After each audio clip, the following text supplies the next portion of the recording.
যত্ন কৰিছিলোঁ সেয়ে আজি আপোনালোকৰ মাজত এয়া পহিলা ঈদৰ নামাজ আমি আৰম্ভ কৰিছোঁ আৰু এই অনুষ্ঠানটো গঢ় দিয়াত আপোনালোকৰ যথেষ্ট অৰিহণা আছে যদিও এটা কথা মই ক'ব বিচাৰিছোঁ যে আমি দান বৰঙণিৰ দ্বাৰা অনুষ্ঠানবিলাক গঢ়ি তোলোঁ আৰু এই দান বৰঙণিৰ দ্বাৰা আমি যিমান দূৰ পাৰিছোঁ অনুষ্ঠানটো কৰিবলৈ যত্ন কৰিছিলোঁ।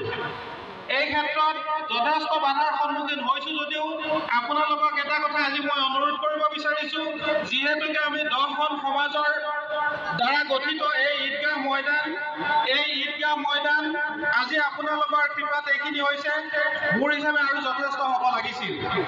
যিহেতুকে আৰ্থিক সমস্যাৰ কাৰণে আমি যিখিনি কৰিবলগীয়া আছিল সেইখিনি কাম আমি কৰিব পৰা নাই। আমি ৰাইজক বিনয়ে অনুৰোধ কৰিছিলোঁ আমি আসসালামু আলাইকুম সকলো অসমবাসীলৈ মোৰ ফালৰ পৰা ঈদৰ শুভেচ্ছা জনালোঁ। ঈদৰ নামাজ সম্পূৰ্ণ কৰি বহিলোঁ, ৰ'দ দি আছে, ৰাইজক উঠালোঁ, নেক্সট টাইম আকৌ উঠিব পাৰোঁ। الظاهرة والسلطة الظاهرة على الكفرة الباغية. الله أكبر الله أكبر لا إله إلا الله والله أكبر ولله الحمد. واغفر اللهم لجميع المؤمنين والمؤمنات والمسلمين والمسلمات الأحياء منهم والأموات برحمتك يا أرحم الراحمين والحمد لله رب العالمين. الله أكبر لا إله إلا الله والله أكبر ولله الحمد.